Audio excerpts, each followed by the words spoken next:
Hello hello hello class 12th chemistry के मेरे students, कैसे हैं आप सभी लोग। जैसा कि वीडियो टाइटल आप देखकर समझ ही गए होंगे, आज मैं क्लास 12th के एक बहुत बड़ी संख्या में जो बच्चे हैं, जो केमिस्ट्री स्टूडेंट्स हैं, उनकी एक बहुत बड़ी शिकायत हर साल आती है हमारे ऑफलाइन बैचेस में भी, जिन लोग को हम लोग कभी पर्सनली पढ़ाते थे या लंबे समय से इस करियर में, कि सर 12th की ऑर्गेनिक नहीं हो रही, सर कहीं पर कुछ भी हो जाता है, कहीं पर बोलते हैं अल्कोहलिक केओएच डाल देते हैं, कहीं एक्वस केओएच डाल देते हैं, कहीं बेंजीन के तो सर रिएक्शंस, कहीं पर ऑर्थोपैरा हो जाता है, कहीं पर मेटा हो जाता है। होता क्या है सर, कि कैसे याद करें सारी चीजें। और ये एक बहुत जेन्युइन प्रॉब्लम है। और मैं अपने क्लासरूम के बच्चों को भी, जो ऑफलाइन बैचेस हम लोग चलाते हैं, या इस कम्युनिटी के साथ जो एक ऑनलाइन कम्युनिटी मेधा रीडिफाइंड के इस प्लेटफॉर्म के थ्रू ग्रो हुई है, उनसे मैं एक ही बात कहता हूँ, समस्या बेटा ऑर्गेनिक केमिस्ट्री की नहीं है, समस्या आपकी है। और वो समस्या ये है कि तुम्हें 11th की ऑर्गेनिक नहीं आती।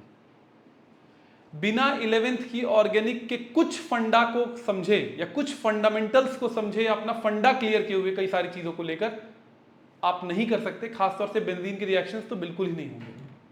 तो मुझे लगा कि ये सबसे इंपॉर्टेंट वीडियो हो सकता है क्लास 12th केमिस्ट्री के लिए, कि क्लास 11 का रिवीजन कर लेते हैं ऑर्गेनिक केमिस्ट्री का।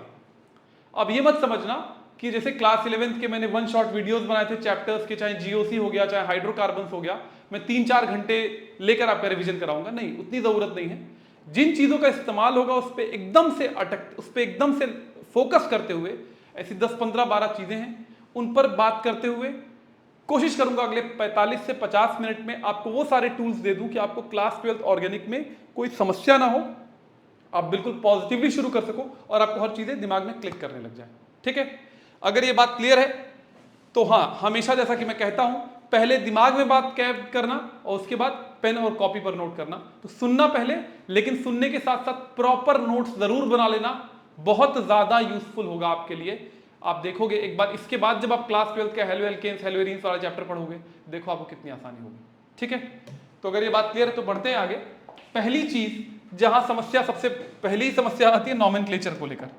तो बच्चों, नॉमेनक्लेचर में स्टूडेंट्स आपको पहली बात तो ये जो प्रायोरिटी ऑर्डर की टेबल है याद करनी पड़ेगी, इसके बिना तो कुछ नहीं होगा। याद नहीं कर सकते, मैं रिक्वेस्ट करूंगा, एनसीईआरटी में भी ये टेबल है, यहां से भी टेबल तुम स्क्रीनशॉट ले लो इसका और अपना कमरे में स्टिक कर सकते हो, स्टिक कर लो। ये गूगल पे भी आपको कहीं ना कहीं मिल जाएगा, priority order of organic chemistry nomenclature. या अगर कमरे में स्टिक कर सकते हो तो बेस्ट है, उतना नहीं कर सकते और काफी आलसी हो, जैसा कि काफी सारे लोग होते हैं, उनमें शायद मैं भी हूं एक हद तक, तो अपने फोन का वॉलपेपर लगा लो। कम से कम कुछ दिन अगर हर दिन देखते रहोगे तो याद हो जाएगा। बात समझी में आई? तो ये प्रायोरिटी ऑर्डर वाली टेबल है। सबसे अधिक प्रायोरिटी कार्बोक्सिलिक एसिड्स की है, जिससे जो बहुत सारे इंपॉर्टेंट है उस पर तो मैं खास तौर से देखिए, जैसे ये है, मैं रेड से मार्क कर दे रहा हूं, जो बहुत ज्यादा इंपॉर्टेंट, जैसे कार्बोक्सिलिक एसिड, इसके बाद फिर एल्डिहाइड, कीटोन, इनके बिना तो काम ही नहीं चलेगा, इन सब के बिना तो काम ही नहीं चलेगा। इतने 4-5 तो आपको अच्छे से इनका प्रीफिक्स सफिक्स आना चाहिए। अब जैसे मैं 1-2 एग्जांपल्स मैंने यहां लिए हैं, 1-2 एग्जांपल्स में इससे इतर भी आपको कराऊंगा। जैसे पहला ही सवाल है, इसका नाम क्या होगा, ट्राई करिए। मैं फिर से बता रहा हूं, एक बार मैं दोबारा यहां पर लौट आता हूं, ये मैं पूरा रिटेन नहीं करा रहा हूं, ये आपको मेमोराइज करना पड़ेगा कि कार्बोक्सिलिक एसिड का प्रीफिक्स कार्बोक्सी है, सफिक्स ऑइक एसिड है, कभी कभी कार्बोक्सिलिक एसिड, इस पर बात करूंगा। ऐसे ही एल्डिहाइड्स का सफिक्स ऑक्सो है, प्रीफिक्स आल है, सॉरी प्रीफिक्स का माने समझते हो ना, प्रीफिक्स का माने जो पहले लगता है, शुरू में लगता है, प्री पहले लगने वाला। सफिक्स का मतलब जो एंड पर लगता है, जो एंड पर लगता है, जो अंत में लगता है। जैसे मान लीजिए मैंने बोला कौशल किशोर, कुशल किशोर मान लीजिए मैंने बोला, तो किशोर का प्रीफिक्स हो गया कौशल, किशोर का प्रीफिक्स हो गया कौशल, इसका प्रीफिक्स हो गया किशोर का प्रीफिक्स हो गया कौशल कुशल, और इसका सफिक्स, ये कुशल का सफिक्स हो गया किशोर। एक मेरे मित्र थे कौशल किशोर, उनके नाम पर मुझे याद आ गया। तो खैर जो भी चीज है, किसी चीज के आगे जो लगता है वो प्रीफिक्स है, किसी चीज के पीछे जो लगता है वो सफिक्स है, जो एंड में लगता है, यह आपको याद करना पड़ेगा। 1-2 एग्जांपल्स में कराऊंगा, इसके डिटेल में ज्यादा नहीं जाऊंगा क्योंकि ये प्रैक्टिस करने से आएगा और आपको वो नॉमेनक्लेचर टेबल याद करनी पड़ेगी। जैसे ये है आपके सामने, नॉमेनक्लेचर का एक अलग से क्लास 11 का वीडियो है, अगर आपको ज्यादा डेप्थ डिटेल में देखना है तो आप वहां से देखें तो ज्यादा आपको चीज क्लियर होगी। ठीक है, तो ये है, अब इसका नाम क्या होगा, ये तो समझ में आ रहा है, इसमें एक फंक्शन ग्रुप है भाई, एक फंक्शन ग्रुप है, ठीक है। और ये क्या है, ये दोनों CH3 है, बॉन्ड लाइन फॉर्मूला है। प्रायोरिटी किसकी ज्यादा है, प्रायोरिटी इसकी ज्यादा है, तो नंबरिंग कहां से शुरू होगी, नंबरिंग यहां से शुरू होगी। दिस विल बी 1 2 3, साइकिल में कहीं से भी नंबर शुरू करो, लेकिन लेस प्रायोरिटी वाले को ज्यादा मतलब जो प्रायोरिटी ऑर्डर में पहले लिखा आता है उसको ज्यादा नंबर देना है। तो इसका नाम क्या हो जाएगा, यहां से इसका नाम हो जाएगा, नाम क्या हो जाएगा, ये दोनों किस में जाएंगे, प्रीफिक्स में जाएंगे, ये दोनों किस में जाएंगे, प्रीफिक्स में जाएंगे। पोजीशन लिखेंगे इनकी 3,3 डाई मिथाइल, 2 मिथाइल है, 3,3 di methyl cyclo hexane. 1 all लिखने की जरूरत नहीं, जब कोई चीज 1 पे आती है तो हम 1 ओमिट कर सकते हैं। इसका नाम हो जाएगा 3,3 डाई मिथाइल साइक्लोहेक्सेनॉल। हेक्सेन में ई भी ओमिट कर दिया, ये सब आप लोगों को पता होगा थोड़ा सा। ई और ओ जब 2 वॉवेल्स एक साथ आते हैं तो ई को छोड़ सकते हैं, 3,3 डाइमिथाइल साइक्लोहेक्सेनॉल हो जाएगा। ये एक एल्केन का नॉमेनक्लेचर है।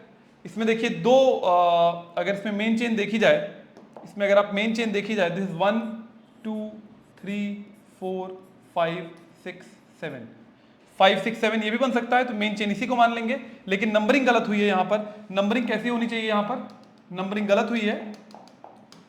मेन चेन तो ये है आपकी, मेन चेन तो आपकी ये है, ठीक है। नंबरिंग लेकिन हम किधर से करेंगे, नंबरिंग इधर से करेंगे हम लोग। दिस विल बी 1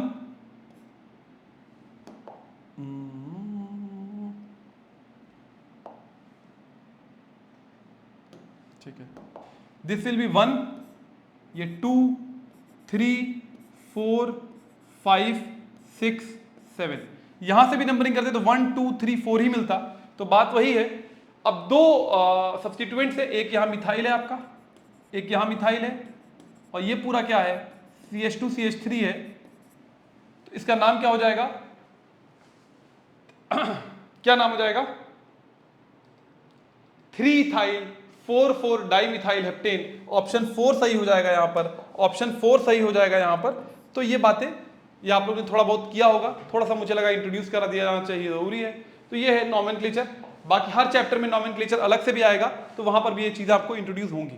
एक दो चीज बता दूं, जैसे मान लीजिए ये है, एक थोड़ा टिपिकल इसमें आता है ये, या ये है, जो बेंजीन के डेरिवेटिव्स हैं उनके भी नाम याद कर लेना, उनको मैं एक बार लिख भी दे रहा हूं आपके लिए। इसका नाम जैसे क्या होगा पता है, साइक्लोहेक्सेनोइक एसिड मत लिखना, इसमें चेन का हिस्सा नहीं बनेगा। इसका नाम होगा cyclohexane carboxylic acid, cyclohexane carboxylic acid. ये चेन का हिस्सा नहीं बन सकता, और साइक्लोहेक्सेनोइक लिख दोगे तो मतलब हो जाएगा 6 ही कार्बन है, जबकि इसमें 7 कार्बन है। और साइक्लोहेप्टेनोइक भी नहीं लिख सकते क्योंकि 7 तो रिंग में है ही नहीं। तो साइक्लोहेक्सेन कार्बोक्सिलिक एसिड, ऐसे ही इसका नाम क्या होता है, कॉमन नेम तो बेंजल्डिहाइड है, IUPAC नेम क्या होगा, बेंजीन कार्बाएल्डिहाइड, बेंजीन कार्बाएल्डिहाइड, कोई स्पेस नहीं है, बेंजीन कार्बाएल्डिहाइड, कॉमन नेम बेंजल्डिहाइड, आप लोगों को पता होगा।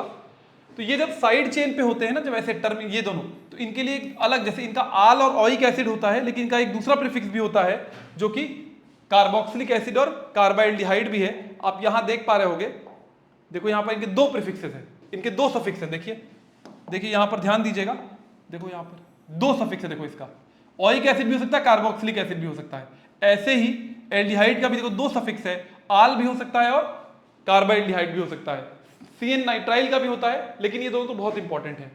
एक चीज और मैं कहूंगा यहां पर आप लोग से, कि पॉसिबल हो तो कम से कम ये बेंजीन के जो डेरिवेटिव्स हैं इनके नाम याद होने चाहिए आपको। बेंजीन तो पता है, दिस इज व्हाट, मैं सारे नहीं बताऊंगा, टॉल्वीन या मिथाइल बेंजीन।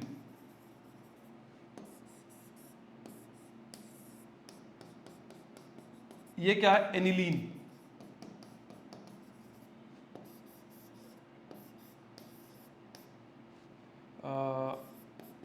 Phenol,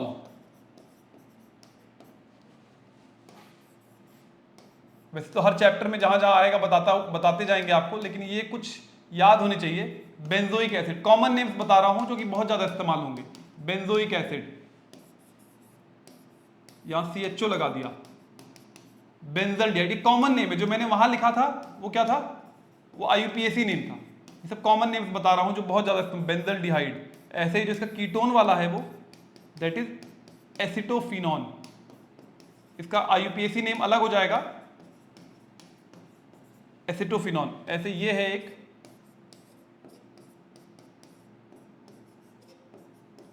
benzophenone. एक दो और बता देता हूं मैं यहां पर, जो ईथर वाले हैं ये, इसको बोलते हैं एनिसोल। मिथॉक्सी बेंजीन है आईयूपीएसी नेम, इसका कॉमन नेम है एनिसोल। इसके अलावा जैसे ये सब तो आपको पता ही होगा, नहीं पता तो पता होना चाहिए। जैसे NO2 है तो नाइट्रोबेंजीन हो जाएगा।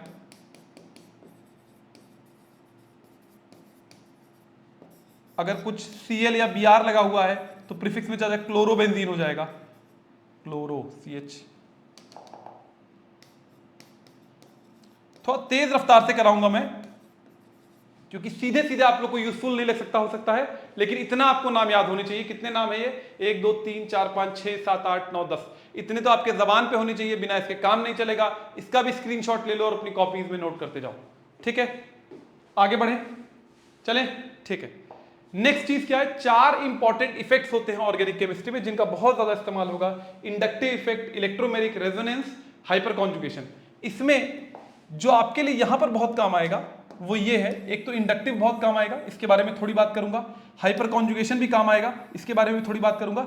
रेजोनेंस बहुत काम का है, वेरी वेरी इंपॉर्टेंट है। बहुत डिटेल में नहीं जाऊंगा कि आप लोगों को थोड़ा पता है, इनऑर्गेनिक में ही पढ़ा हुआ है। ये 3 इफेक्ट्स, इसकी जरूरत नहीं, इसको भी छोड़ दो, इसके बिना काम चल जाएगा। इंडक्टिव, रेजोनेंस और हाइपर कॉन्जुगेशन, इनका यूज क्या है? डेफिनेशन तो आएगी नहीं लिखने के लिए, समझ होना चाहिए आपको ये है क्या और इनका यूज क्या है, वो ज्यादा इंपॉर्टेंट है। उस पर मैं ज्यादा फोकस करूंगा, तो उस पर मैं आऊंगा, ठीक है? ये आपको नोट करने की जरूरत नहीं, बस सुनते जाइए यहां से। इसके बाद जो बातें बताऊंगा वो नोट करिएगा। क्लास 11 की मैं ये भी कहूंगा, क्लास 11 केमिस्ट्री किताब उठा लो और उसमें जो इन चीजों के बारे में लिखे हुए 2-3 पन्ने हैं वो पढ़ डालो, उससे काफी सारा काम हो जाएगा। Inductive effect basically CC single bond के अलॉन्ग होता है। एक परमानेंट इफेक्ट है जो CC single bond, CC sigma bond के अलॉन्ग होता है, डबल बॉन्ड्स के अलॉन्ग नहीं होता है, CC सिग्मा बॉन्ड के अलॉन्ग होता है on the demand of the attacking reagent. ये एक परमानेंट इफेक्ट है, मैं डिटेल में नहीं जा रहा हूं इसके। ये एक परमानेंट इफेक्ट है और ये 2 टाइप्स का होता है। मेरा ज्यादा इंटरेस्ट है 2 टाइप्स का होता है। प्लस आई, ये इंपॉर्टेंट बात है आपके लिए, ध्यान से सुनिएगा। Plus I effect, minus I effect. Plus I effect का मतलब इलेक्ट्रॉन डोनेटिंग ग्रुप्स दिखाते हैं। कौन से ग्रुप दिखाते हैं? इलेक्ट्रॉन डोनेटिंग ग्रुप्स, जिनके लिए आगे से हम लोग इस्तेमाल करेंगे टर्म EDG। यहां पर क्या होगा? इलेक्ट्रॉन विड्रॉइंग ग्रुप्स दिखाते हैं, जिनके लिए आगे से हम लोग टर्म इस्तेमाल करेंगे EWG। ये बात ध्यान रखनी है। अब इनके एग्जांपल्स देख लेना, इनके एग्जांपल्स देख लेना।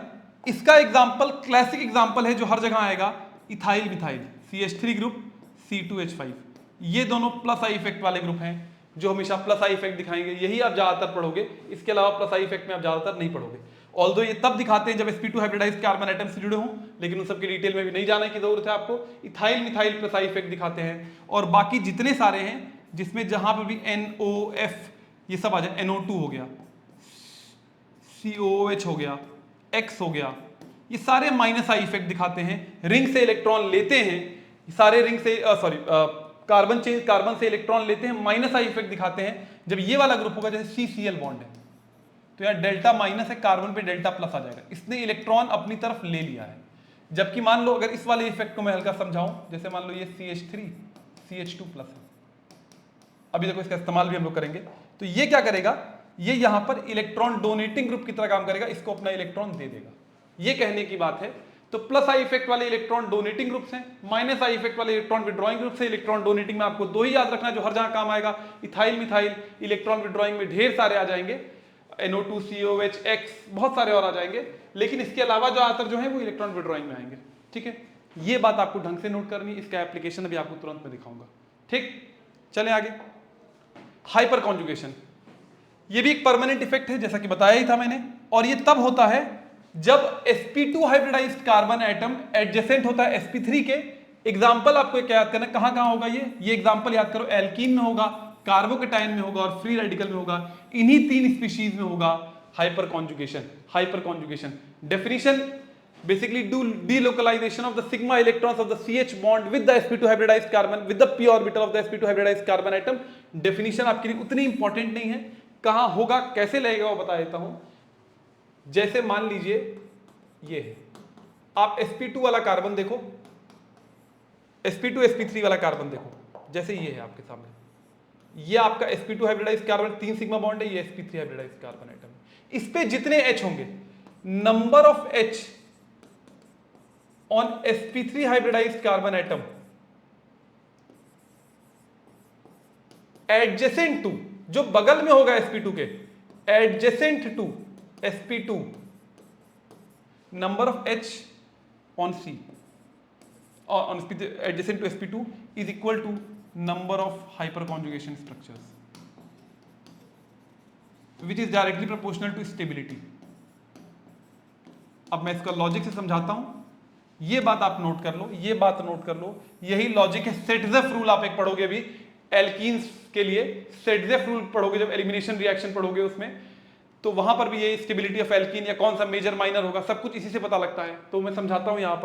यहां पर देखो आप, यहां पर 3 हाइपर, इस पर ध्यान दो, इस पर ये sp2 है, sp3 पे 3 हाइड्रोजन है, तो यहां पर 3 हाइपर कॉन्जुगेशन स्ट्रक्चर्स होंगे. अब लोग जो यहां पर गलती करते हैं कई बार, वो बता देता हूं मैं. गलती कहां करते हैं, मान लीजिए बनाओ CH3 CH2 CH2 प्लस. अब आप लोगों को पता है कि भाई ये तो sp2 है, ये sp3 है, कई लोग ये वाला भी sp3 है, लेकिन ये हमारे काम का नहीं है, ये हमारे काम का नहीं, हमें इसे जस्ट बगल वाला देखना है, एडजेसेंट देखना है. तो यहां पर इसमें 2 हाइड्रोजन है, तो कितना हाइपर कॉन्जुगेशन स्ट्रक्चर होंगे, 2 हाइपर कॉन्जुगेशन स्ट्रक्चर होंगे. आपको ऐसे देखना है. इसी लिहाज से भी कार्बोकेटाइन बताऊंगा तो आऊंगा उस पर, कि इसी लिहाज से कार्बोकेटाइन्स की स्टेबिलिटी तय होती है. एल्कीन में कैसे लगेगा, एल्कीन में जैसे देखिए ये है CH2 डबल, मैं कई सारे एल्कीन बना के दिखाता हूं.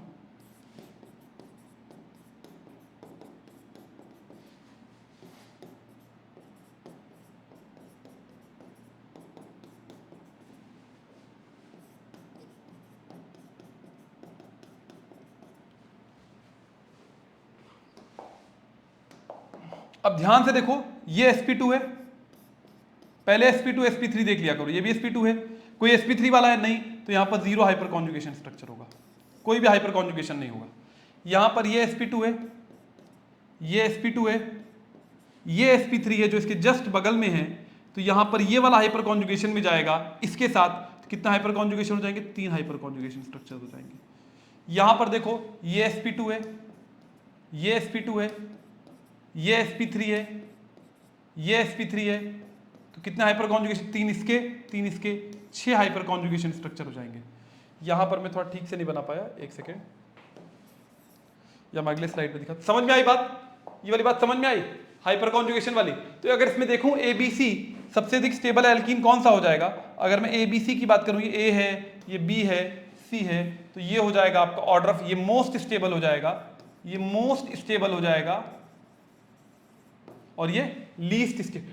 टर्मिनल एल्कीन सबसे कम स्टेबल होते हैं, लीस्ट स्टेबल हो जाएगा A वाला आपका.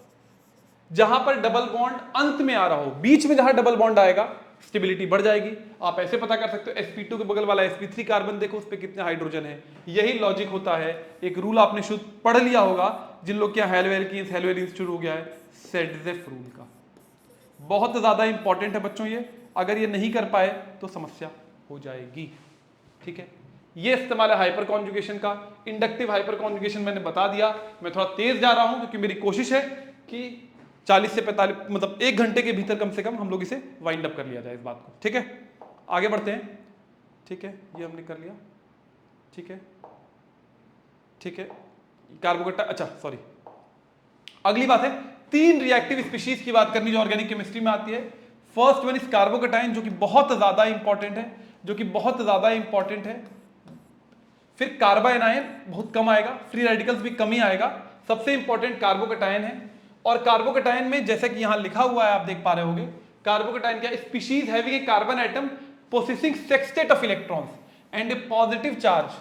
माने ये जो स्पीशीज है, ये इसका नाम हो जाएगा मिथाइल कार्बोकेटाइन.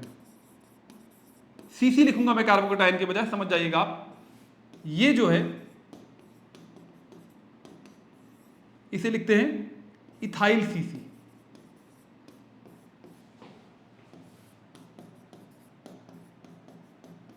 इसे लिखते हैं आइसोप्रोपाइल। अब मुझे उम्मीद है आप लोग को आइसोप्रोपाइल, सेक्स ब्यूटाइल ये पता होना चाहिए। अगर ये नहीं पता है तो 11th क्लास का वीडियो जाकर देख लेना, उसमें आपको मिल जाएगा ये सारी चीजें क्या होती है, ये हो जाएगा। और अगर मैं ये बना लूं,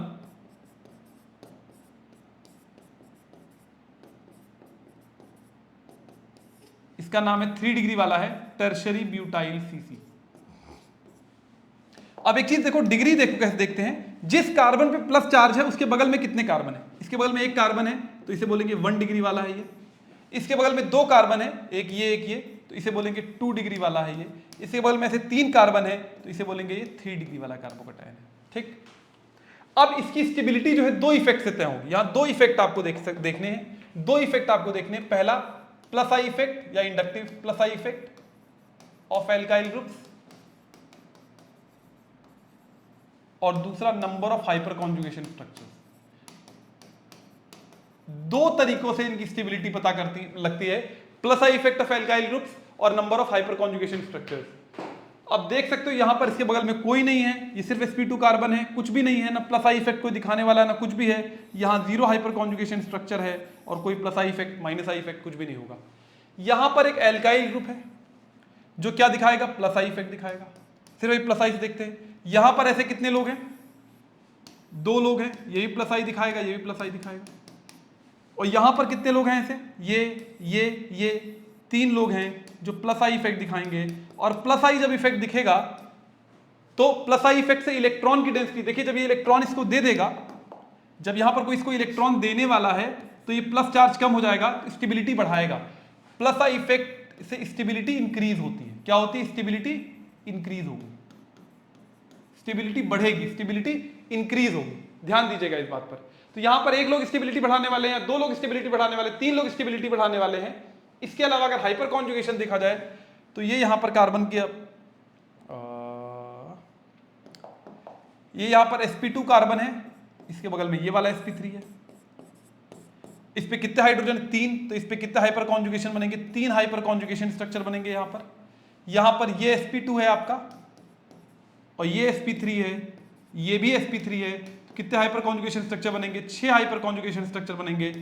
और यहां पर देख सकते हैं ये भी sp3 है, ये भी sp3 है, ये भी sp3 है, ये आपका sp2 था। तो 9 ऐसे हाइड्रोजन है, तो यहां 9 हाइपर कॉन्जुगेशन बनेंगे। इन दोनों का क्यूमुलेटिव बात कर ली जाए, दोनों के क्यूमुलेटिव इफेक्ट से ऑर्डर ऑफ स्टेबिलिटी क्या हो जाएगा? दोनों एक क्यूमुलेटिव इफेक्ट से order of stability of CC, ये ध्यान कर लेना, order of stability of CC, order of stability of CC किन इफेक्ट से पता लगा? Plus I effect of alkyl groups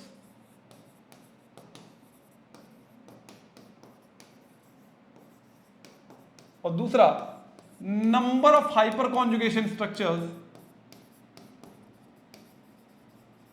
in दोनों बातों को मिलाकर जो ऑर्डर ऑफ स्टेबिलिटी हो जाएगा वो हो जाएगा 3 डिग्री, 2 डिग्री, 1 डिग्री, फिर मिथाइल, फिर मिथाइल। मैं ज्यादा बहुत फोकस कर रहा हूं, बहुत ज्यादा इंपॉर्टेंट बात है ये। या इसको अगर पूरा बनाना है CH3C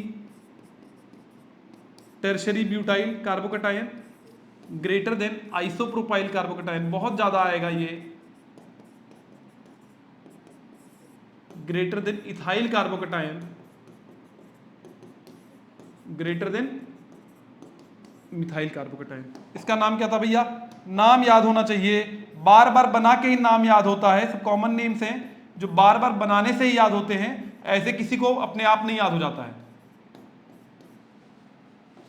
इथाइल सीसी है आपका और ये आपको एकदम से याद होना चाहिए। अगर ये याद नहीं है तो बहुत ज्यादा समस्या आएगी। SN1 SN2 कुछ भी नहीं समझ में आएगा।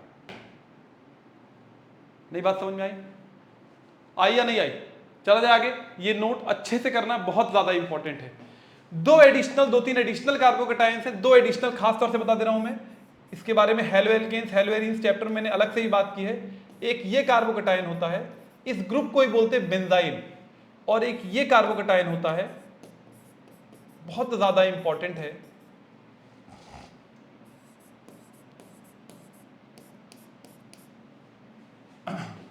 सॉरी,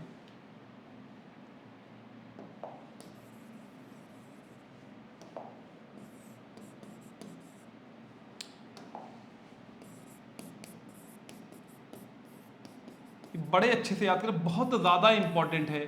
इसे बोलते हैं बेंजाइल कार्बोकेटायन, बेंजाइल कार्बोकेटायन, और ये होता है एलाइलिक कार्बोकेटायन या एलाइल कार्बोकेटायन। ये दोनों हाईली स्टेबल होते हैं due to hyperconjugation, highly stable होते हैं ये बहुत। बेंजाइलिक कार्बोकेटायन और एलाइलिक कार्बोकेटायन बहुत ज्यादा स्टेबल होते हैं, और इसी के दो काउंटर पार्ट्स हैं। अगर आप देखोगे डबल बॉन्ड वाले कार्बन पे कभी प्लस का चार्ज आ जाए, ये इसे बोलते हैं विनाइल सीसी, विनाइलिक कार्बोकेटायन। और एक और होता है बेंजीन रिंग पर अगर प्लस का चार्ज आ जाए, ये इसे बोलते हैं फिनाइल सीसी। क्या बोलते हैं? Phenyl carbocation. ये हाईली अनस्टेबल होता है। sp2 हाइब्रिडाइज्ड कार्बन आइटम पर कभी भी हाईली अनस्टेबल कार्बोकेटायन, ये बहुत ज्यादा विनाइल और फिनाइल कार्बोकेटायन। इसीलिए इस पे SN1 रिएक्शन नहीं हो पाते हैं। यहाँ पर बड़े आसानी से SN1 रिएक्शंस होते हैं बेंजाइलिक और एलाइलिक सिस्टम में, क्योंकि इनके कार्बोकेटायन बहुत ज्यादा स्टेबल होते हैं। ये बात बहुत ज्यादा काम आएगी, बहुत ज्यादा काम आएगी। वेरी वेरी वेरी इंपॉर्टेंट है। अच्छे से इस बात को मन में नोट कर लो, एग्जाम के लिहाज से बहुत ज्यादा इंपॉर्टेंट है। चले आगे। अगर यहां तक मसला क्लियर है तो नेक्स्ट, सॉरी इससे पहले आएंगे, एक सेकेंड, ठीक है। तो हमने कार्बोकेटायन की बात कर ली। कार्बन आयन में ऑपोजिट टू, मतलब ये जैसे ये है ना, माइनस का चार्ज आता है। और order of stability, order of stability आपके लिए इंपॉर्टेंट है, उल्टा है ऊपर वाले से, ऑपोजिट टू सीसी। तो यहां ऑर्डर ऑफ स्टेबिलिटी क्या हो जाएगा? सबसे अधिक मिथाइल हो जाएगा, फिर ग्रेटर देन इथाइल हो जाएगा 1 degree, greater than 2 degree, greater than 3 degree. और फ्री रेडिकल में इसमें एक अनपेयर्ड इलेक्ट्रॉन होता है, अनचार्ज स्पीशीज है जिसमें एक अनपेयर्ड इलेक्ट्रॉन होता है। मैं डिटेल में नहीं जा रहा हूं फिर से, जैसे ये है आपका, इस पे एक अनपेयर्ड इलेक्ट्रॉन, इसका नाम हो जाएगा मिथाइल फ्री रेडिकल। इसमें सब कुछ सेम, ऑर्डर ऑफ स्टेबिलिटी वगैरह सब कुछ, ऑर्डर ऑफ स्टेबिलिटी से लेकर सब कुछ सेम एज कार्बोकेटायन। ध्यान कर लेना, सेम एज कार्बोकेटायन। माने इसमें भी क्या ऑर्डर होगा? 3 डिग्री सबसे अधिक स्टेबल, फिर 2 डिग्री, फिर 1 डिग्री, फिर मिथाइल। और यहां पर भी जो ये दोनों थे, बेंजाइल और एलाइल फ्री रेडिकल्स बहुत स्टेबल होंगे। Benzyl and allyl free radicals बहुत ज्यादा स्टेबल होंगे।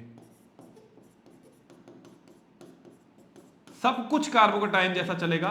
याद करने के लिहाज से बता रहा हूं, कार्बन आयन में सब कुछ उल्टा होगा, इन दोनों में सब कुछ सेम चलेगा। फ्री रेडिकल और इसमें सेम चलेगा, इसमें इससे उल्टा होगा, इन दोनों में ऑपोजिट होगा। इतना याद रखना, कार्बोकेटायन और फ्री रेडिकल में सब कुछ ऑर्डर ऑफ स्टेबिलिटी सब चीजों की सेम होगी, कार्बन आयन में ठीक उल्टा होगा। इसको भी आप लोग पॉज करके अच्छे से नोट कर लीजिए। रफ्तार तेज लग सकती है लेकिन जल्दी जल्दी बताऊंगा, क्योंकि 1 घंटे के भीतर ये पूरी बात को मैं कोशिश कर रहा हूं आपको वाइंड अप करा दिया जाए। ठीक है, इन डेप्थ इन डिटेल में जानना है तो क्लास 11th की वीडियोस देखिए, वहां से आपको फिर फायदा होगा। ठीक है, 2 बातें और यहां छूट गई हैं। इलेक्ट्रोफाइल और न्यूक्लियोफाइल क्या होता है? फाइल शब्द का मतलब होता है लविंग, फाइल शब्द का मतलब होता है लविंग। इसका मतलब क्या है? Electron loving. और इसका मतलब है लविंग है ये तो भैया, और इसका मतलब है न्यूक्लियस। न्यूक्लियस का मतलब है पॉजिटिव चार्ज लविंग। जो पॉजिटिव चार्ज को पसंद करते हो वो हो जाएंगे न्यूक्लियोफाइल, जो इलेक्ट्रॉन को पसंद करते हो वो इलेक्ट्रोफाइल। सिंबल ये होता है, नाम से ही पता लग रहा है ये कैसी स्पीशीज होंगी, इलेक्ट्रॉन डेफिशिएंट। और इसका उल्टा इसमें कैसी स्पीशीज होंगी, electron rich. Electron deficient, electron rich. दूसरी बात, या तो ये पॉजिटिव होंगे, पॉजिटिवली चार्ज होंगे, या न्यूट्रल भी हो सकते हैं, या न्यूट्रल भी हो सकते हैं। इसमें कैसे होंगे, नेगेटिव या न्यूट्रल भी हो सकते हैं। ये लुईस एसिड्स होते हैं, इलेक्ट्रॉन पेयर एक्सेप्टर, ये लुईस बेसेस होते हैं।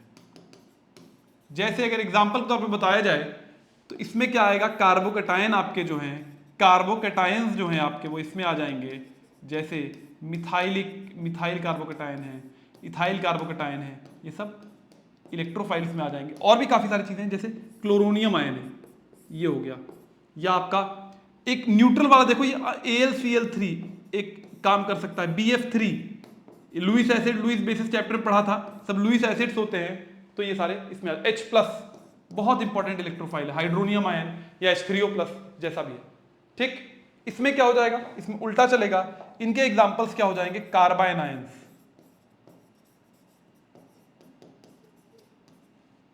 जैसे CH3- हो गया एंड सो ऑन। और क्या हो सकता है, न्यूट्रल वाले बड़े इंपॉर्टेंट है, H2O, ये वीक न्यूक्लियोफाइल है, या अमोनिया या अमीन्स भी, RNH2 अमीन्स, ये सब वीक न्यूक्लियोफाइल है। और जिसमें चार्ज हो जाएगा, जैसे OH-, Cl-, ये सब तो बहुत स्ट्रॉन्ग न्यूक्लियोफाइल है। जो अनचार्ज वाले हैं थोड़े वीक हैं, लेकिन कई बार रिएक्शन से उनका बहुत ज्यादा काम आएगा। तो ये आपको पता होना चाहिए इलेक्ट्रोफाइल न्यूक्लियोफाइल क्या होता है। ये हमेशा कहां अटैक करेगा, अटैक्स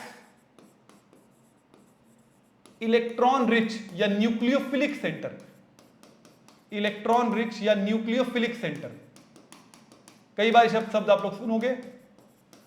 और इसमें आप क्या कह सकते हो, अटैक्स इलेक्ट्रॉन डेफिशिएंट या इलेक्ट्रोफिलिक सेंटर।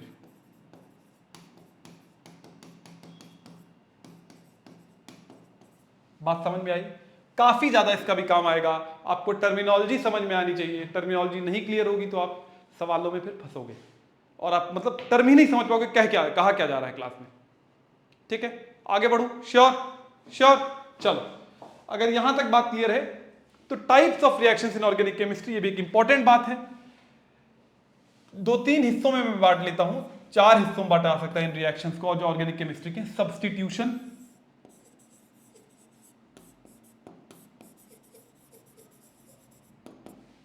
एडिशन, तीसरा एलिमिनेशन, और चौथा रीअरेंजमेंट।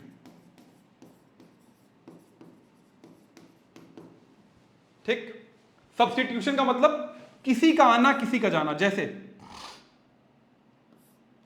लिखूं मैं CH3Cl + OH-, क्या हो जाए, ये यहां आ जाए CH3Cl + OH-, सॉरी, चलिए मैं आगे भी दिखाऊंगा, या ठीक है मैं बता दूं, OH + Cl-, माने हुआ क्या, इसने इसकी जगह ले ली, ये OH ने इसकी जगह ले ली, यहां आ गया, अलग हो गया, तो ये सब्स्टिट्यूशन हो गया, किसी ने किसी को आगे रिप्लेस कर दिया। अब अगर एडिशन की बात करूं, इसमें ओनली एडिशन, जैसे मान लीजिए ये reaction CH2 double bond CH2 + Br2, यहां पर क्या बन जाए CH2 Br, तो ये क्या हो गया, ये क्या हो गया, ये क्या हो गया भाई, ये सिंपल, दोनों में Br जुड़ गया, एक ही प्रोडक्ट मिला, ये एडिशन हो गया। एलिमिनेशन ठीक इसका उल्टा, ठीक उल्टा, ऑपोजिट, इसमें सिर्फ निकलेगा, जैसे CH3Cl में, सॉरी CH3CH2Cl में मैं एल्कोहलिक KOH डाल दूं और यहां से मैं निकाल दूं HCl निकाल दिया यहां से, और मेरा बन गया CH2 डबल बॉन्ड CH2, तो यहां से Cl निकला, यहां से Cl निकल गया आपका, यहां से H निकल गया एक, और ये प्रोडक्ट मिल गया। यहां सिर्फ चीज निकली है, इसका उल्टा हो गया, एडिशन में सिर्फ ऐड हो रहा था, एलिमिनेशन में सिर्फ निकल गया, तो इसे बोलते हैं एलिमिनेशन। और लास्ट रिएक्शन जो इसका है, वो तो वैसे ज्यादा नहीं आएगा ये, जैसे मान लीजिए ऐसा है कुछ,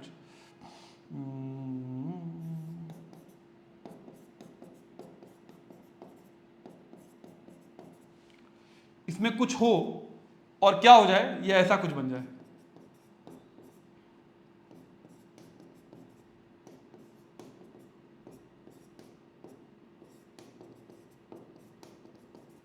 अब देखेंगे आप यहां से क्या हो रहा है इसमें, अगर आप ध्यान देंगे तो यहां क्या हो रहा है, यहां पर देखो जो ये OH था और ये CH3 था, अपनी जगह बदल लिए एक ही कंपाउंड में, ये यहां, ये देखो मतलब ये H, सॉरी OH नहीं, ये जो CH3 है और इस H ने अपनी जगह बदल रही है, ये यहां आ गया है, ज्यादा स्टेबिलिटी अटेन करने के लिए वो H वहां चला गया है, तो इसे बोलते हैं रीअरेंजमेंट। एक ही कंपाउंड के भीतर कुछ चीजों की जगह बदल जाए तो उसे बोलते हैं, नाम से ही पता लगा रीअरेंज हो गई ये चीजें, ठीक है। अब इनके भी सब कैटेगरीज है, जैसे इनकी सब कैटेगरीज क्या क्या है, इनको 3 सब कैटेगरीज में बांटा गया। न्यूक्लियोफिलिक सब्स्टिट्यूशन, जब न्यूक्लियोफाइल अटैक करता है, इलेक्ट्रोफिलिक सब्स्टिट्यूशन, जब इलेक्ट्रोफाइल अटैक करता है, और एक होता है फ्री रेडिकल सब्स्टिट्यूशन, जो हमेशा किसमें होता है, हमेशा किसमें होता है, हमेशा जहां पर भी भैया फ्री रेडिकल शब्द देखो, एक चीज याद रखना, वहां यूवी लाइट होना चाहिए। जहां यूवी लाइट नहीं लिखा होगा वहां फ्री रेडिकल सब्स्टिट्यूशन नहीं होगा, जहां यूवी लाइट लिखा हो फ्री रेडिकल सब्स्टिट्यूशन होगा, आंख मूंद कर आप कह सकते हो। ऐसे ही इनकी भी 3 सब कैटेगरीज हैं,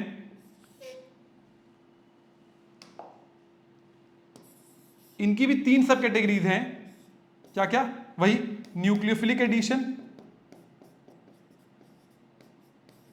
electrophilic addition, free radical addition होता है लेकिन आपके कोर्स में नहीं आएगा, फ्री रेडिकल एडिशन होता है आपके कोर्स में नहीं आएगा। एलिमिनेशन में आपको एक ही तरीके का पढ़ना है, एलिमिनेशन आपको एक ही तरीके का पढ़ना है, रीअरेंजमेंट में तो कुछ खास नहीं है। तो इनकी 3 कैटेगरीज में बांटा गया, न्यूक्लियोफिलिक, इलेक्ट्रोफिलिक, फ्री रेडिकल। इसको भी nucleophilic, electrophilic, free radical, 4 major reactions हैं, इनके टाइप ये हैं। कुछ रिएक्शन से कोशिश करते हैं इनको समझने की, इसको भी मैं कहूंगा नोट कर लीजिए, नाम पता लग जाएगा कि ये सब बोला क्या जा रहा है, आपको ये बात क्लियर हो जाएगी। तो मैं कहूंगा इतना नाम तो कम से कम नोट कर लीजिए, इस्तेमाल करते करते समझ में आएगा। कुछ रिएक्शंस मैंने लिखे हैं, प्रेडिक्ट करने की कोशिश करते हैं ये रिएक्शंस कैसे हैं। मैंने क्या बोला, जहां पर भी यूवी लाइट दिख जाए तो फ्री रेडिकल तो होगा ही कुछ ना कुछ, और आप देखकर ये पता लगा ले रहे हो क्लास 10 में किया है, एक ClH की बजाय आ गया है, एक ClH के बजाय आ गया है, this is simple nothing but free radical substitution, ठीक। अगले में देख रहे होगे, एक पे H जा रहा है, एक पे Br जा रहा है, एक पे H आ रहा है, एक पे Br आ रहा है, and this is nothing but addition. और कौन सा एडिशन है, एल्कीन्स में हमेशा एक ही एडिशन होता है, जहां पर भी एल्कीन दिख जाए, एल्कीन में हमेशा एक ही एडिशन होता है, इलेक्ट्रोफिलिक एडिशन। एल्कीन्स का कैरेक्टरिस्टिक रिएक्शन है इलेक्ट्रोफिलिक एडिशन, ये ध्यान देना, एल्कीन्स का कैरेक्टरिस्टिक रिएक्शन है इलेक्ट्रोफिलिक एडिशन, तो ये बहुत ज्यादा इंपॉर्टेंट है। अब यहां क्या हो रहा है, यहां से OH निकला है, यहां से H निकला है, H2O अलग हो गया है, पता ही लग रहा है कौन सा रिएक्शन है, एलिमिनेशन। करते करते सीखोगे आप, मतलब मैं इसका ऐसा कोई बहुत मेरा फॉर्मूला नहीं है, लेकिन जैसे एल्कीन कहीं भी आ जाए तो इलेक्ट्रोफिलिक एडिशन होगा, ऐसे ही कहीं बेंजीन रिंग आ जाए, और बेंजीन देखो यहां पर देखो, बेंजीन रिंग पर रिएक्शन, Cl देखो कहां आ रहा है, रिंग पे आ रहा है ना, एक जहां यहां आ गया, यहां आ गया, बेंजीन, ये सब्स्टिट्यूशन हो रहा है, और बेंजीन रिंग पर हमेशा एक ही सब्स्टिट्यूशन होता है, इलेक्ट्रोफिलिक। बेंजीन रिंग पर जब कुछ हो रहा है तो वो इलेक्ट्रोफिलिक सब्स्टिट्यूशन, देखो मैंने इसी नीचे वाला रिएक्शन लिखा है, देख पा रहे हो, यूवी लाइट आ गया और यहां वाले H पे हो रहा है, तो this is free radical substitution. अगर आप ये नहीं पकड़ोगे तो आपको लॉजिक प्रोडक्ट हमेशा प्रोडक्ट तो खुद लिखना होगा, लेकिन लॉजिक जब पकड़ लोगे तभी प्रोडक्ट भी लिख पाओगे, ठीक बात है। और लास्ट क्या है, ये Cl है, इसके बजाय ये OH आ गया है, तो एक बात तो समझ में आ गई, ये सब्स्टिट्यूशन रिएक्शन है। कौन सा सब्स्टिट्यूशन है, अब यहां पर आपको थोड़ा एक देखना पड़ेगा, डेल्टा प्लस डेल्टा माइनस। अब इस जगह पर क्या चीज अटैक करेगी, इलेक्ट्रोफिलिक सेंटर है तो न्यूक्लियोफाइल अटैक करेगा, कोई माइनस वाली चीज अटैक करेगी तो नेचर ऑफ रिएक्शन क्या हो जाएगा, न्यूक्लियोफिलिक सब्स्टिट्यूशन। मुझे उम्मीद है ये बात यहां तक क्लियर हो गई होगी। मोटा मोटी और भी एग्जांपल्स किए जा सकते हैं, लेकिन अभी हम लोग will stick to these examples, ठीक है। आगे बढ़े, श्योर, चलो। तो मोटा मोटी ये जीओसी वाली सारी बात ऑलमोस्ट खत्म हो गई है, यहां से जीओसी वाली सारी बात खत्म हो गई है। अब आते हैं हाइड्रोकार्बन्स वाले पार्ट पर। हाइड्रोकार्बन्स वाले पार्ट पर इसमें एल्कीन के थोड़े रिएक्शन इंपॉर्टेंट है, एल्कीन का तो एक ही रिएक्शन है, एल्काइन में भी एक ही रिएक्शन है। इंपॉर्टेंट बेंजीन के रिएक्शन है, उस पर बहुत ज्यादा ध्यान दीजिएगा, वो बहुत बहुत ज्यादा इंपॉर्टेंट है एग्जाम के लिहाज से। तो एल्कीन में एक ही रिएक्शन आपको जो याद रखना है, जैसे मान लीजिए ये हो, यही याद रखना, कहीं पर भी Cl2 या कुछ हेलोजनेशन वाला जो रिएक्शन, यूवी लाइट लिखा होना चाहिए, तो कुछ नहीं होगा, सिंपल ये ऐसा हो जाएगा। या मान लो साइक्लोहेक्सेन हो, इसमें एक ही रिएक्शन आपको याद रखना है, ये यूवी लाइट वाला फ्री रेडिकल सब्स्टिट्यूशन जो होता है, तो एक जगह ये क्लोरोसाइक्लोहेक्सेन बना देगा। ये सिर्फ एल्केन्स में होगा फ्री रेडिकल सब्स्टिट्यूशन, जो भी किसी भी कार्बन चेन में जो एल्केन वाला सिंगल बॉन्ड कार्बन वाला पार्ट है वहीं पर ये रिएक्शन हो पाएगा और कहीं पर नहीं हो पाएगा। तो ये तो सिंपल रिएक्शन है, जो 10th में भी आपने किया है तो आप लोग क्लियर भी होगा, इसमें बहुत ज्यादा स्ट्रेस नहीं लेना है, ये आराम से जहां आएगा आप समझ जाओगे।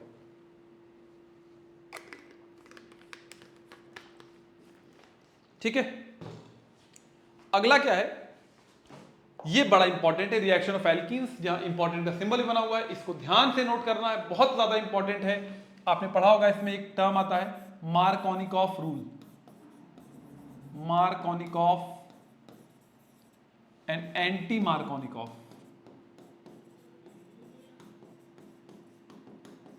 तो इसके रिएक्शन बड़े इंपॉर्टेंट है, शब्द भी इसके लिए मैं एम रूल इस्तेमाल करूंगा आगे से, और इसके लिए एंटी एम रूल इस्तेमाल करूंगा, एंटी एम रूल इस्तेमाल करूंगा।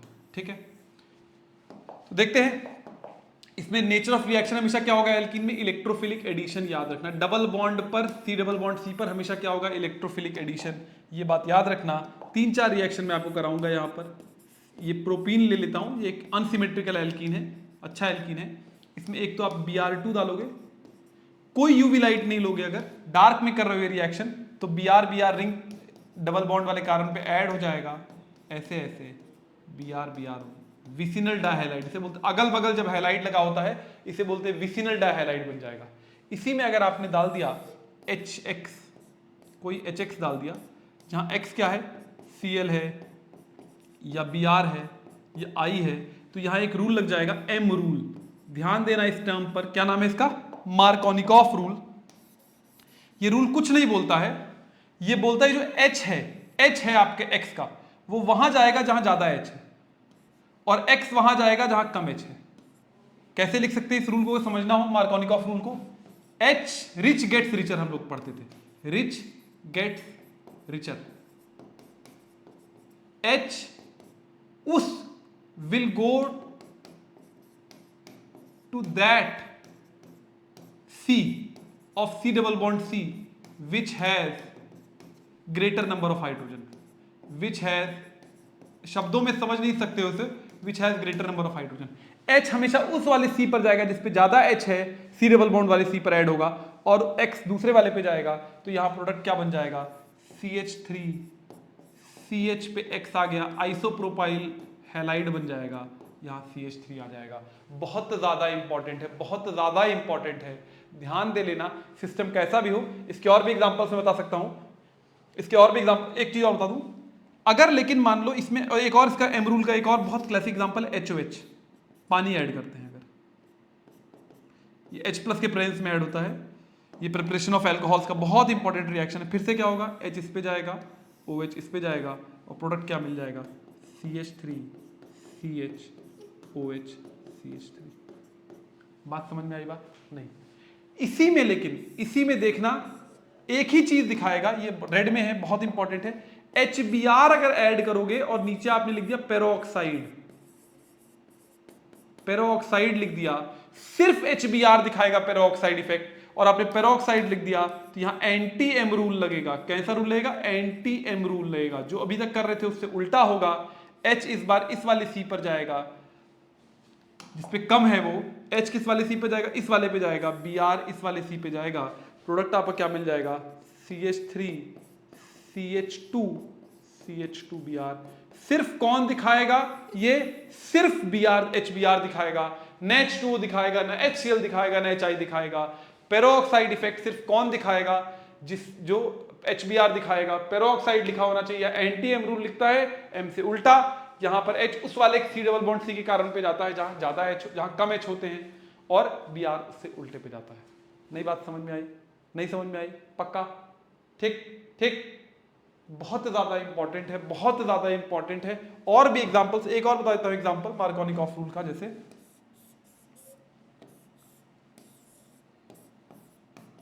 मान लो ये है फिनाइलिथीन, इसे बोलते हैं स्टाइरीन। अब इसमें चलिए मान लीजिए डाल दिया मैंने HCl, तो यहाँ तो एम रूल लग जाएगा। आप लोग ट्राई करो प्रोडक्ट लिखने का, और यहाँ मैं डाल दूं अगर HBr पेरोक्साइड, पॉज करके आप लोग ट्राई करो लिखने का कि क्या होगा यहाँ पर प्रोडक्ट, एंटी एम रूल लगेगा यहाँ।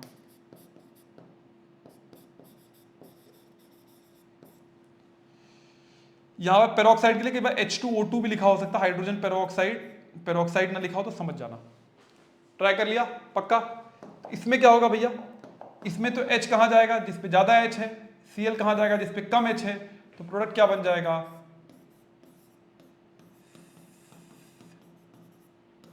1 chloro 1 phenyl ethane, 1 chloro 1 phenyl ethane.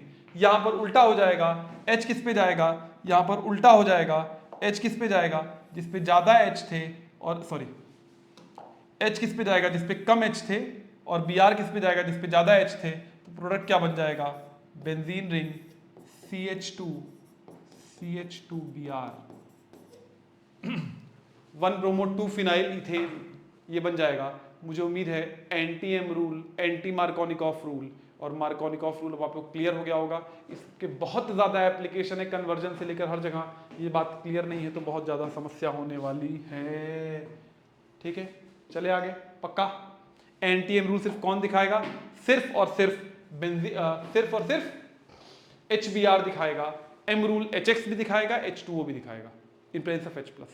ठीक, एल्काइंस में एक ही रिएक्शन जो इंपॉर्टेंट है, ज्यादा आपको कुछ करना नहीं, एक ही रिएक्शन आप थोड़ा ध्यान कर सकते हो, एक ये वाला जिसका हाइड्रेशन वाला रिएक्शन, पानी डालते हैं इन प्रेजेंस ऑफ Hg2+H+, तो उसी किस्म का हो जाएगा, एक पे H जाएगा एक पे OH जाएगा, और क्या बन जाएगा यहां पर, इनॉल बन जाता है।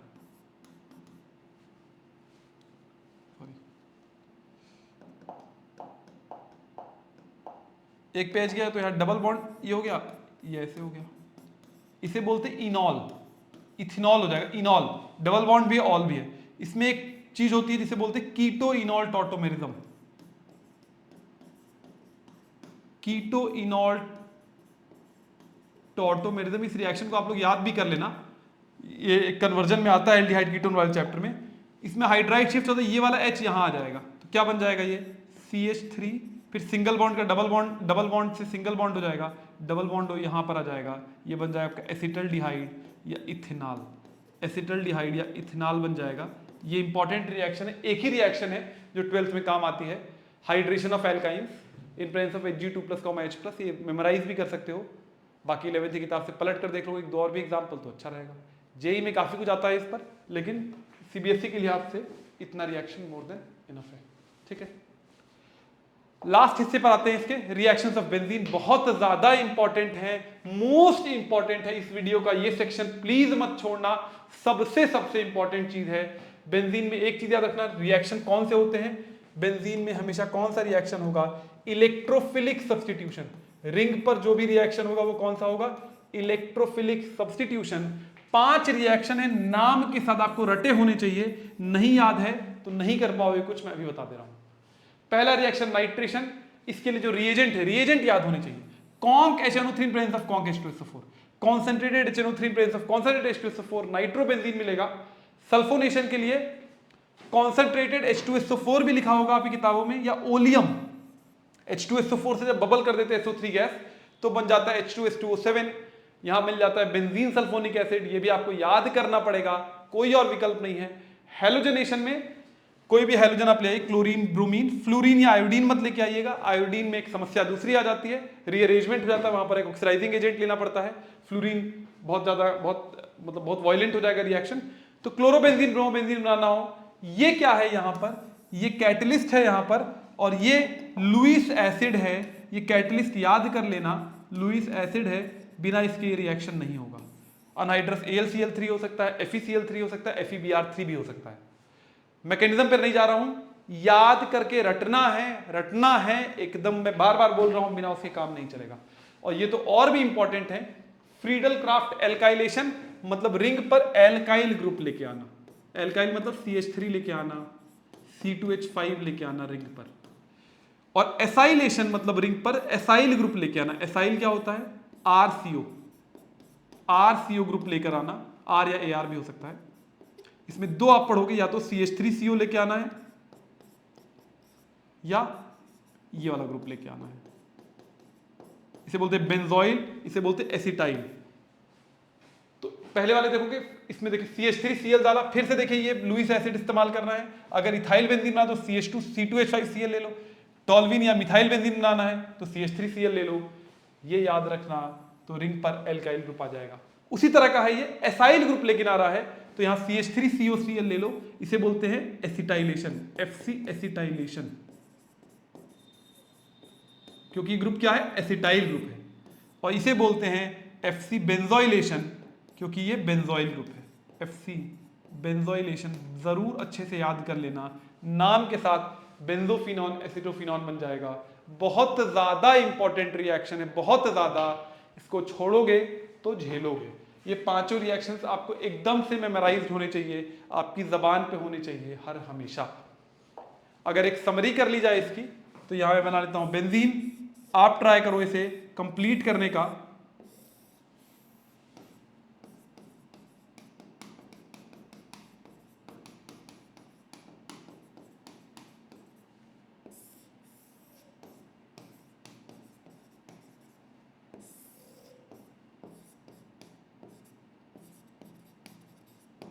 ये अनहाइड्रस है, पानी नहीं होना चाहिए इसमें, अनहाइड्रस लिखा हुआ है।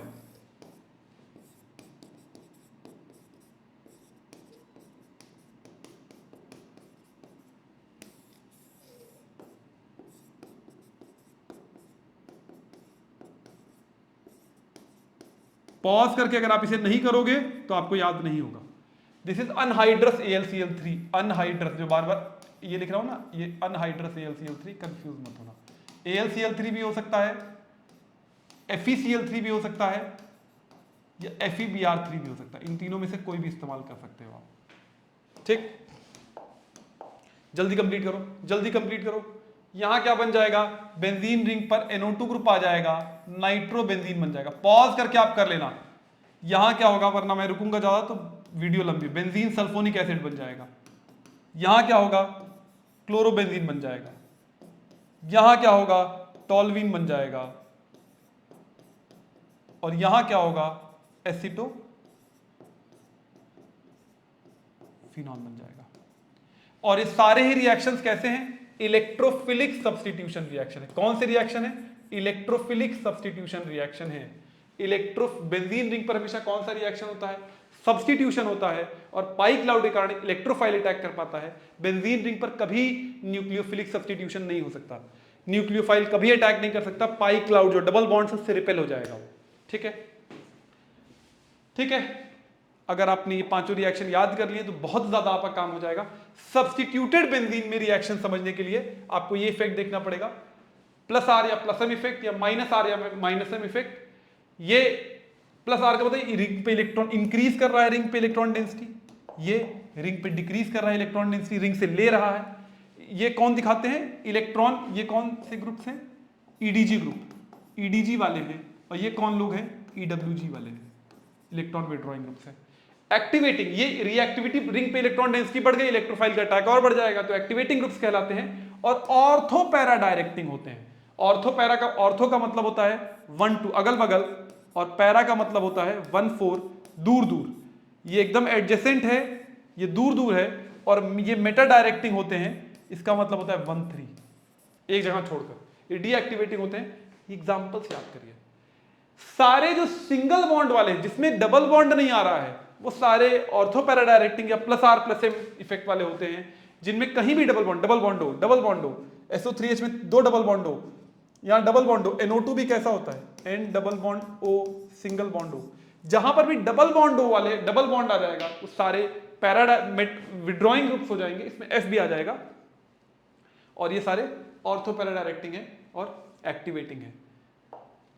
हैलोजेंस का स्पेशल केस है, ये सब पार्शियली डीएक्टिवेटिंग होते हैं, वो आप पढ़ोगे हैलो एल्केन्स, हैलो एरिन्स में बताते हैं। ऑर्थो पैरा डायरेक्टिंग है लेकिन थोड़ी डीएक्टिवेटिंग है, ClBr, ये तो हाईली डीएक्टिवेटिंग है, मेटा डायरेक्टिंग है, इसकी बात ही छोड़ दीजिए।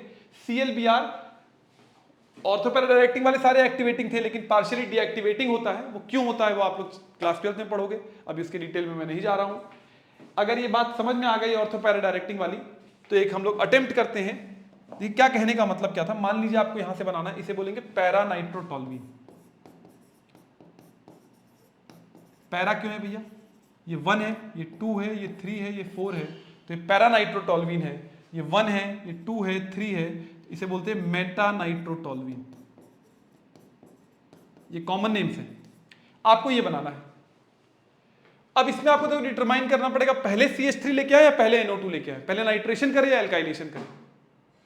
तो अगर पहले नाइट्रेशन कर दोगे तो जो नाइट्रो ग्रुप है वो मेटा पर भेजवा देगा।